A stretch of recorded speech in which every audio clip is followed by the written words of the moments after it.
Dormir tranquilo con María Zabala. Un podcast de CaixaBank Experience.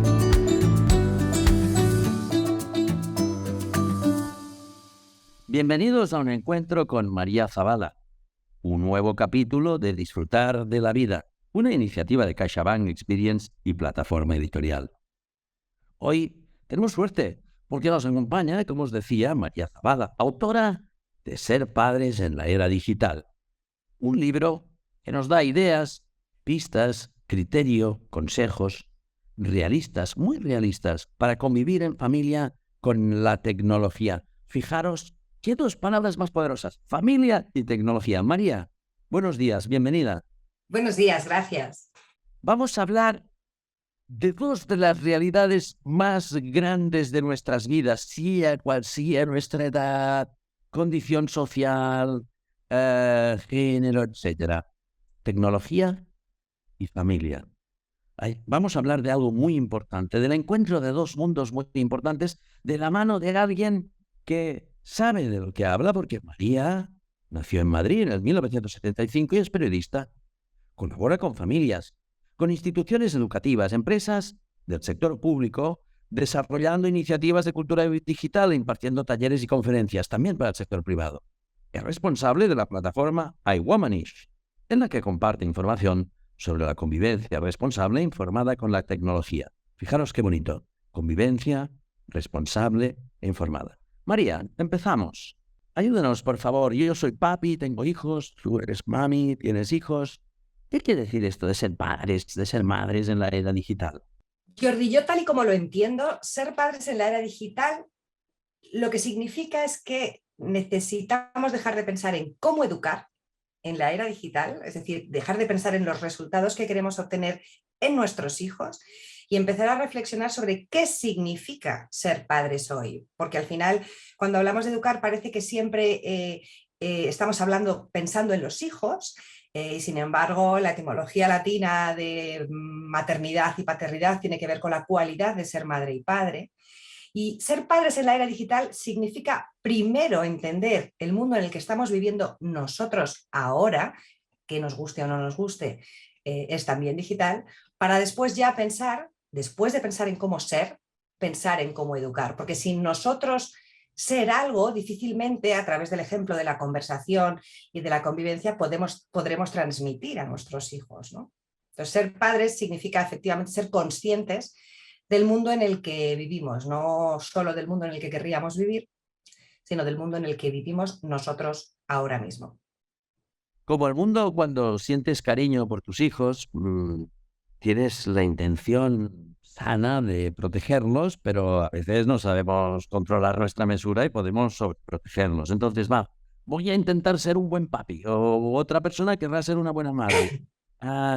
Intentamos proteger del mundo digital a nuestros hijos a veces. ¿Cómo debería ser nuestra relación con los consejos que le demos a nuestros hijos sobre su relación con los medios digitales? ¿Es un error restringir el acceso? ¿Es acertado no poner límites? Danos pistas, por favor. Mi primer planteamiento siempre es que no necesariamente hay errores o aciertos, porque no creo que haya una única manera de educar o de educar bien, ¿no? No creo que educar bien sea una única medida que se cumple cuando has alcanzado una serie de puntos en una lista, ¿no?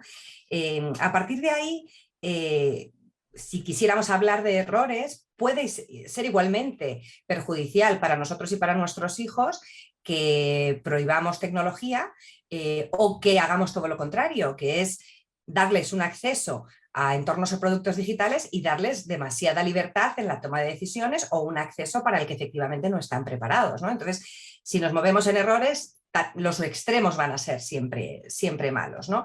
A mí no me gusta dar consejos porque nunca quiero entrar en la cotidianidad de una familia sin conocerla, sobre todo, ¿no? Pero sí que es cierto que de alguna manera lo que tenemos, el punto más importante creo que es normalizar toda esta tecnología que nos rodea, que tecnología no son solo móviles, consolas, redes sociales y algunas de las cosas que más nos preocupan a padres y madres, pero tecnología son muchas más cosas, pero normalizarlo todo e incorporarlo al resto de la educación que demos en función de nuestras convicciones, de nuestros valores, de nuestras costumbres, de nuestras creencias, ¿no? Este normalizar no puede significar ni prohibir ni dar barra libre de wifi, como digo yo siempre, ¿no? Tenemos que buscar un equilibrio, que es muy difícil, pero es que nadie dijo nunca que educar fuera fácil o un proyecto de inversión corta en el que fuéramos a obtener resultados de la noche a la mañana, ¿no? Entonces creo que prohibir o permitir a secas, sin apellidos, no necesariamente nos van a funcionar. Tenemos que, por supuesto, empezar con nuestra propia reflexión sobre cómo nosotros entendemos la tecnología, cómo la usamos, cómo nos afecta para bien o para mal, qué retos nos plantea y qué oportunidades nos da. A partir de ahí, cómo planteamos este tema en el marco de nuestra casa, qué tecnología ponemos al alcance de nuestros hijos y en qué condiciones, a qué experiencias digitales van a acceder a través de esa apertura que nosotros favorecemos, un acompañamiento, aprender también a configurar algunas de las máquinas que tenemos en casa, porque pese a que no nos guste, es también parte de nuestra responsabilidad. Y entender que todo esto es un camino, no es una cuestión de alcanzar un destino que consiste en el uso responsable y seguro de la tecnología y en que a nuestros hijos no les pase nada, nunca. Porque el bienestar no es algo que se alcanza y ya no se pierde, sino que fluctúa. La seguridad absoluta no existe ni en la calle, ni en casa, ni en Internet. Entonces tenemos que dejar de buscar garantías y dejar de solo plantearnos el hecho de proteger a nuestros hijos, que es cierto que necesitan protección en Internet y en todas partes, pero una protección no necesariamente basada en la microgestión de su seguridad, sino en favorecer que se encuentre en entornos razonablemente seguros o adecuados para él o para ella, que las experiencias a las que acceda estén destinadas para su edad, para su carácter, para su contexto, que haya una compañía por nuestra parte. Al final, Jordi, es un enfoque mucho más analógico que tecnológico. O sea, es hacer con la vida digital de nuestros hijos, empiece cuando empiece, lo mismo que hacemos con el resto de la educación, y por eso hablo de normalizar. Nosotros, para decirle a nuestros hijos que tienen que comer de todo, incluyendo frutas y verduras, porque es bueno para ellos, no necesitamos ser chefs. Y para educarles en una hay que dar las gracias o pedir las cosas por favor, o no necesitamos ser expertos en protocolo. Y para decir que hay que mirar antes de cruzar una calle tampoco hay que ser expertos en seguridad vial. Hay una parte de sentido común y también de bagaje cultural heredado, ¿no? Que es quizás lo que más nos falta en el mundo digital. Pero es ese sentido común el que tenemos que aplicar con una dosis de informarnos sobre estos entornos que ahora rodean infancia y adolescencia. Fantástico, María. Entonces, vamos a un par de ejemplos concretos. ¿Qué pasa cuando en un restaurante ves a gente en una mesa de al lado que tiene hijos de 6, 7 años y que están con el iPad a la hora de comer o con algún instrumento electrónico? Yo tengo la suerte, cuando creo que puedo decir que tengo la suerte, que a mí esto no me ha pasado. No nos vamos a la mesa ni del restaurante ni de casa con el móvil o algún instrumento digital en las manos. ¿Qué tendría que pasar alrededor de la mesa para que algunas cosas se hagan bien o mejor? Pues alrededor de la mesa tienen que pasar dos cosas. Una, costumbre, y otra, autocompasión. La primera costumbre es que efectivamente si nos acostumbramos a una cierta comodidad, vamos a acostumbrar a nuestros hijos a una cierta comodidad. En la enorme mayoría de los casos, nuestros niños pequeños en España y en la mayor parte de países occidentales acceden al mundo digital como parte del ocio, fundamentalmente para jugar algunos juegos en aplicaciones o para ver vídeos. Y lo que vemos en la evidencia sociológica y académica es que lo hacen de una manera muy autónoma. Nosotros decidimos cuándo les ponemos esa máquina delante, que casi siempre tiene que ver con nosotros poder desconectar de los niños un rato porque tenemos algo que hacer o porque simplemente queremos estar tranquilos o charlar con otros adultos sin interrupciones, ¿no? Con ese aspecto de la comodidad.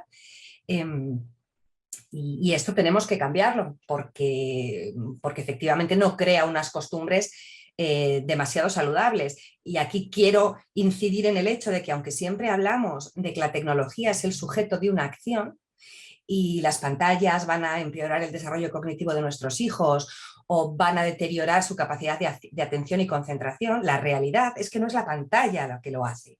Son otras dos cosas. Una, la primera, los adultos responsables del niño, que son los que hacen que el niño se quede mirando a esa pantalla, en lugar de elegir que utilice esa pantalla para hacer otras cosas, porque las pantallas también pueden hacerse para algo que no sea solo mirar. Y en segundo lugar, de alguna manera el propio, o sea, por una parte los adultos que deciden poner esa pantalla y por otra parte el entorno que rodea al niño y a la familia que lo va a convertir en una costumbre, ¿no? Entonces, tenemos que de alguna manera evitar todo esto porque son elementos externos que son los que están influyendo en que esa costumbre permanezca en el tiempo. Y para cuando queramos que los niños utilicen la tecnología o las pantallas para otra cosa, ellos ya tienen el hábito muy incorporado, ¿no? Por otra parte, te hablaba de la autocompasión. Y esto va ligado a una realidad tan real como esta que tú describías de que todos hemos visto en un restaurante a unos padres que dan el móvil al niño o de una sala de espera en un médico en la que el padre o la madre dan el móvil a un niño. También cuando vamos al teatro vemos a familias con niños en funciones infantiles y está lleno. Vamos a conciertos de música para niños y lo ves lleno de padres e hijos. Vas a los parques y hay padres e hijos. Hay todo tipo de actividades infantiles en nuestras ciudades y se llenan de familias con niños, es decir, no solamente les aparcamos delante de las pantallas, los padres y las madres también se esfuerzan por estar con sus hijos. Entonces, simplemente hablar de que todos los padres del mundo estamos utilizando las pantallas como niñera o chupete digital es en parte una realidad, pero en parte también es un ataque constante, ¿no? Porque de alguna manera tampoco pasa nada porque tu hijo vea 2 vídeos durante media hora y tú no estés con tu hijo, ¿no? Si bien es cierto que además de que solo vean algo, podemos inculcarles el mirar y hacer algo mientras miran, ¿no? Entonces esa autocompasión significa, por una parte, que no nos flagelemos todo el rato, que de vez en cuando no pasa nada, pero el punto de atención está en la costumbre. ¿Qué hábitos estamos inculcando en nuestros hijos? Me gusta mucho porque si te entiendo bien, creo que lo que estás diciendo es que deberíamos fomentar que cuando un hijo o una hija nuestro está mirando una pantalla, en lugar de que esté solo mirando una cosa pasivamente, fomentar que busque cosas y contenidos bonitos, interesantes y llenos de vida, de buenas pistas, ¿no? Si te entiendo bien. Sí, te pongo ejemplos, ¿no? Está claro que con unos niños muy pequeñitos, y de ahí las recomendaciones de los profesionales sanitarios respecto al famoso tiempo de pantalla por debajo de los 2 años, que nos recomiendan que sea ninguno o cuanto menos mejor, ¿no? Si bien es cierto que estas recomendaciones de profesionales sanitarios no derivan del efecto directo de una pantalla en el niño, sino de que derivan de que si ponemos al niño delante de una pantalla mucho rato va a dejar de hacer cosas que son fundamentales para su desarrollo, que no es lo mismo a que pantalla empeore el desarrollo, sino que no podemos alcanzar el mismo desarrollo si sustituimos cosas fundamentales por una pantalla. Luego, en niños pequeños lo vamos a dejar aparcado, pero a partir de esa primera infancia, ¿no? No es lo mismo que yo ponga a mi hijo me pida el móvil o mi hija me pida la tablet y yo se la deje para que vea vídeos en una plataforma de streaming, los que ella considere tipo dibujos animados, a que yo le diga, sí te lo dejo, pero ¿para qué? ¿No? Entonces, efectivamente, un día puede ser ver vídeos y solo está mirando, un día puede ser jugar con una aplicación educativa de las de verdad educativa un rato, pero también puede ser ver un vídeo sobre cómo aprender a hacer bolitas de plastilina mientras hace plastilina con las manos, puede ser enseñarla en un buscador específico para niños, que los hay, a que busque fotos de animales para que luego los imprima, los recorte ya en papel manipulando y los pegue en una cartulina y se haga un póster. Es decir, la pantalla puede sustituir, reemplazar todo el ocio de nuestros hijos o puede complementar el ocio de nuestros hijos. No es lo mismo que nuestro niño de 9 años esté siempre jugando a un videojuego como Minecraft, que ya de por sí es menos pasivo que otros, pero bueno, a que a propósito de que le guste un videojuego como Minecraft, haga construcciones de Lego sobre Minecraft, tenga su espada de goma espuma de Minecraft y juegue con sus amigos en el patio, que son personajes de Minecraft, haga dibujos de Minecraft. Las pantallas son compatibles con lo analógico en el ocio de los niños si los padres y las madres y los adultos sabemos de alguna manera tejer esa interacción. El problema que tenemos es que casi siempre en la infancia, hasta que llega ese famoso momento del primer móvil, en las familias entendemos la tecnología como un departamento estanco, en el que nos preocupa el tiempo y nos preocupa los peligros. Y eso está bien, pero además tenemos que crear conciencia en nuestros hijos de un uso más activo, creativo, proactivo. Tenemos que crear también más conciencia de que hay cosas con tecnología que nos pueden unir como familia en lugar de solo separarnos, ¿no? Lo que pasa es que para eso tenemos que remangarnos, implicarnos y buscar ideas y darles alternativas. Me gusta muchísimo. Has dicho ya el momento en el que aterriza el móvil en las manos de nuestro hijo o de nuestra hija. La gente que nos escucha, cada uno tendrá su idea y tendrá unos vecinos, unos padres y madres de escuela, pero más o menos, ¿a qué edad debería aterrizar un móvil en las manos de un niño? Pues aunque soy enemiga de poner una edad, sí que te diría que estrictamente creo que antes de los 12 no necesitan un móvil. No lo digo por la edad en concreto, sino porque si antes de los 12 años quieren hacer algo con un dispositivo, y por ejemplo te dicen que quieren hablar con sus amigos después del cole, o que quieren buscar algo en internet, o que quieren jugar con un juego, en la mayor parte de los casos hay otros dispositivos en los que pueden hacer todo eso sin necesidad de llevarlos en el bolsillo y salir de casa con ellos en la mano, ¿no? Porque los niños cuando piden un móvil es porque saben que es algo así como ser mayor y llevar el mundo en el bolsillo. Entonces te diría que de los 12 no, y hago ese margen en los 12 porque en este momento en España esto significa el paso al instituto o a educación secundaria. Entonces, ahí puede haber cambios que impliquen por distintos aspectos la necesidad de que tengan un dispositivo móvil con el que salir de casa. Ahora bien, independientemente de la edad, no es lo mismo un móvil que se conecta a internet que otro que no. No es lo mismo un móvil en el que el niño se puede descargar cualquier aplicación que quiera que un móvil que está configurado para que seas tú quien autorice qué aplicaciones se descarga. No es lo mismo un móvil con datos móviles ilimitados en el que nunca se acaba internet y cuando el niño está fuera de casa, da igual cuántos vídeos vea y cuántas cosas haga, siempre va a tener internet, ¿no? Entonces, y sin embargo hay datos limitados que podemos contratar para que a nuestros hijos se les acabe internet. No es lo mismo un móvil que en casa se conecta a cualquier hora a la wifi del hogar que un móvil configurado para que se conecte solo hasta las, me invento, 9 de la noche. Y todo esto tiene que ver con la autonomía digital que favorezcamos en nuestros hijos, con la libertad que les damos, la capacidad de decisión. Cuando un niño estrena móvil, no tiene por qué tener toda la capacidad y libertad de decisión para él o ella, valga la redundancia, decidir qué hace con ese móvil, ¿no? Por supuesto tenemos que plantear unas normas, por supuesto tenemos que tener muchas conversaciones, pero también tenemos que aprender a configurar ese móvil. Sería estupendo que las mismas operadoras, distribuidoras o fabricantes de móviles nos ayudaran a entender todo esto y que se hiciera tanta publicidad sobre planes de datos limitados para menores como sobre planes de datos ilimitados en los que nunca se te acaba internet. Claramente esto no existe. También sería estupendo que los principales desarrolladores de aplicaciones, que son dos, los que más utilizamos todos, dieran más publicidad al hecho de que tienen una funcionalidad que nos permite de manera súper simple configurar el móvil de nuestros hijos de manera que ellos no se puedan descargar aplicaciones. Es una configuración mucho más fácil que hacer unas lentejas, muchísimo más fácil que cambiar una rueda, muchísimo más fácil que entender cómo funciona la bolsa. Pero no se nos cuenta y no se nos explica bien. Por eso la edad es importante, entre otras cosas porque además la ley nos recuerda a través del Reglamento de Protección de Datos que por debajo de los 14 se necesita el consentimiento paterno para a su vez dar el consentimiento al tratamiento de sus datos, es decir, un menor de 14 años en España, por ejemplo, sin consentimiento paterno no debería estar en una red social o no debería estar en una aplicación de mensajería instantánea y sin embargo lo está. Luego hay cosas que sin duda son culpa de las tecnológicas, que deberían trabajar más en algunos aspectos, aunque ya trabajan en otros.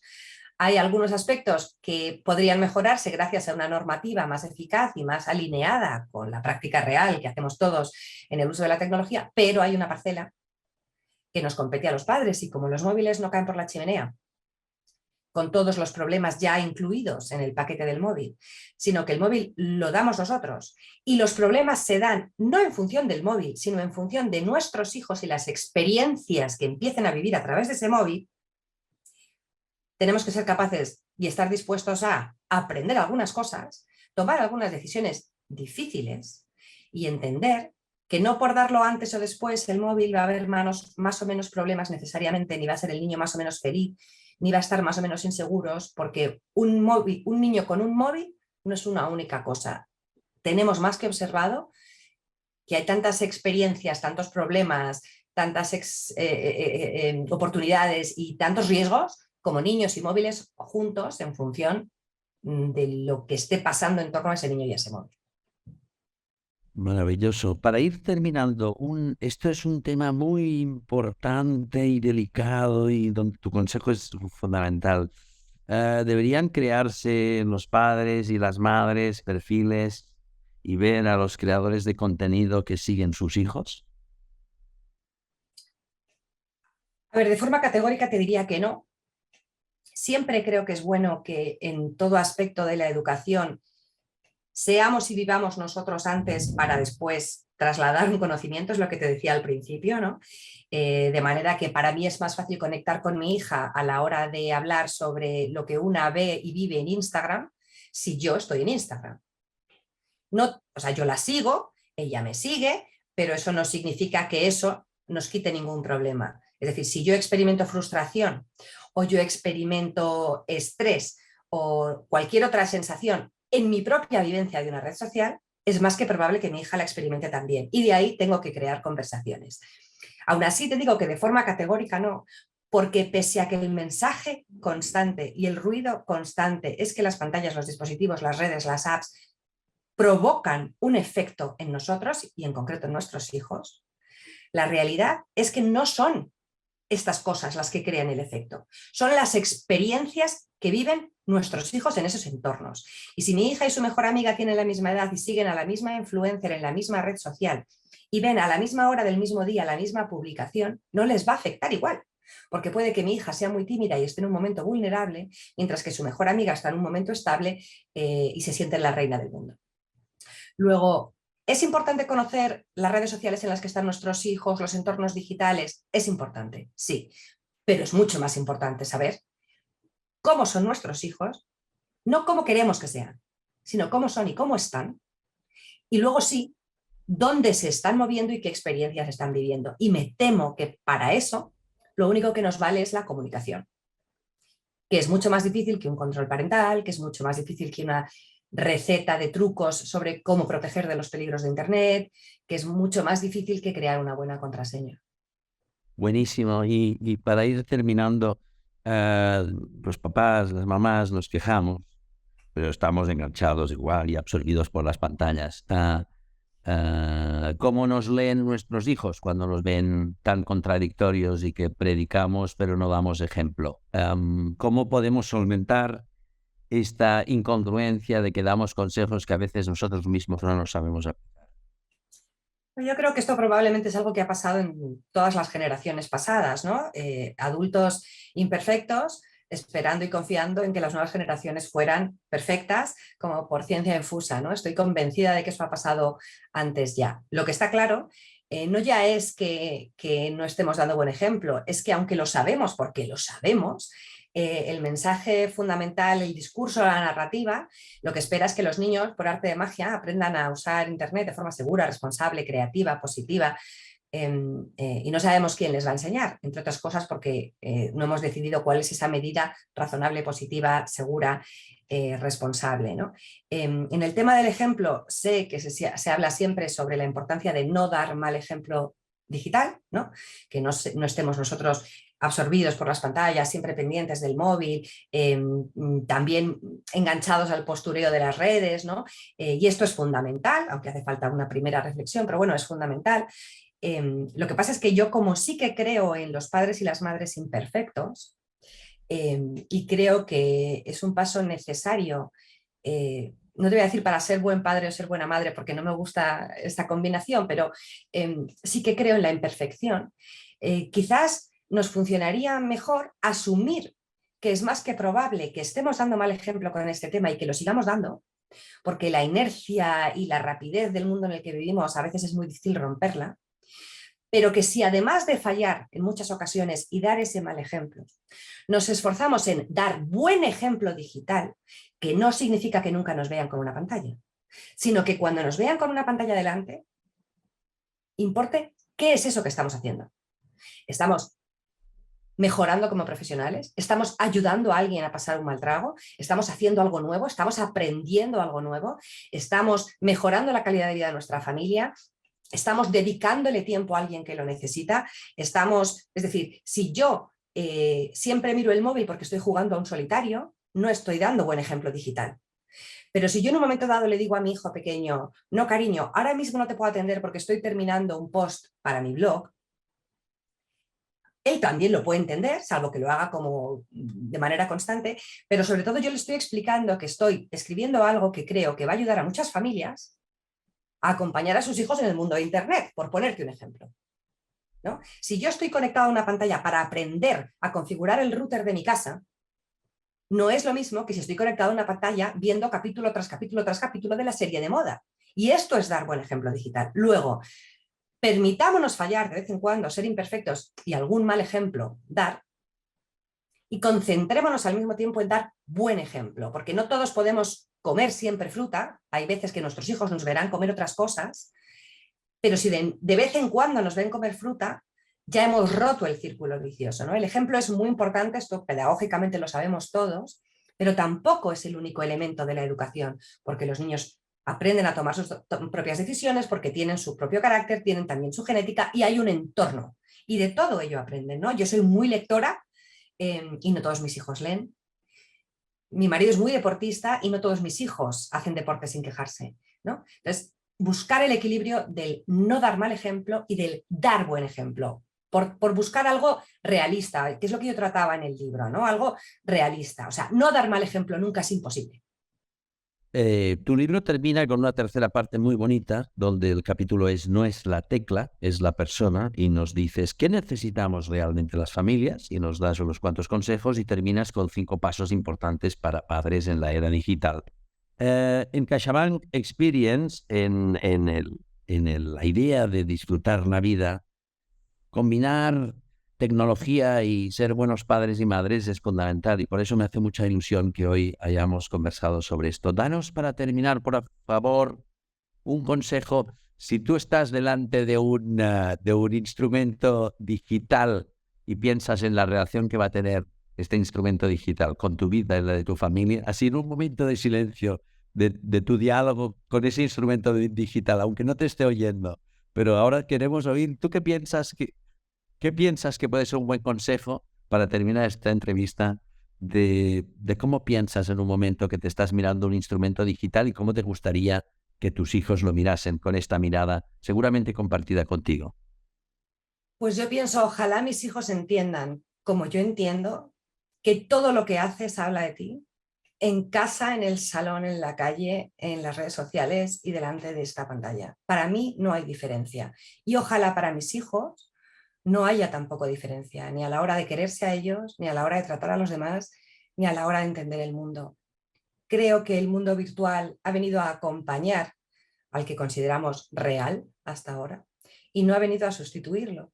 Y para mí, lo que pienso cuando estoy delante, como dices tú, Jordi, de un instrumento digital, es que lo que estoy haciendo con él es una prolongación de quién soy y que por lo tanto tengo que asumir responsabilidades, pero también disfrutar. Y maravilloso colofón, María Zabala, autora de Ser Padres en la Era Digital. Qué conversación más bonita, qué bonito ha sido para los que nos están oyendo, no nos han visto que estamos grabando esto mientras nos vemos en pantalla. Y en esta respuesta final tuya había muchísimas cosas que convergían y en tu cara se notaba, doy fe a los que nos están escuchando, que estaban pasando algo importante en este momento de consejo y confesión. CaixaBank Experience, disfrutar la vida. Yo, desde luego, para mí ha sido una buena experiencia y he disfrutado de la vida al escuchar a María Zabala. María, muchas gracias. Gracias, Jordi. Y en el próximo capítulo nos acompañará Pepe García, conocido como El Estoico, quien nos enseñará cómo el estoicismo puede ayudarnos a alcanzar una felicidad imperturbable. Síguenos en las redes sociales de CaixaBank Experience para disfrutar de un contenido que te hará la vida más fácil.